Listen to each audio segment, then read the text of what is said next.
texnologiyalar, uslubiyatlar, yo'nalishlar shunaqa kengki, sanoqli davlatlarda bor aslida.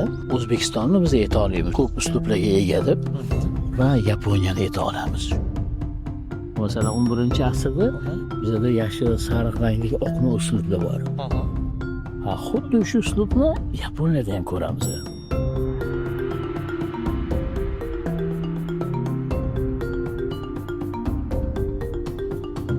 Ko'rgazmaga qo'yilgan asarlarni ko'rsak, bu yerda butun O'zbekiston qamrab olingan. Rishtondan boshlab to Xorazmgacha.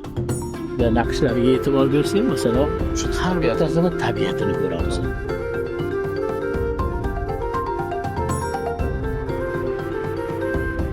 Qardan so'rashayotganda kitoblarda hamma elementlarni ishlatadigan uzorlarimiz hammasi turgan edi. O'shalar haqida ma'lumot berganimiz aytishyapti. Nima ma'no beradi? Chunki ma'no juda ham katta ahamiyatga ega ekanda. Bunaqa tadbirlarning o'tishi kulollar uchun juda muhim.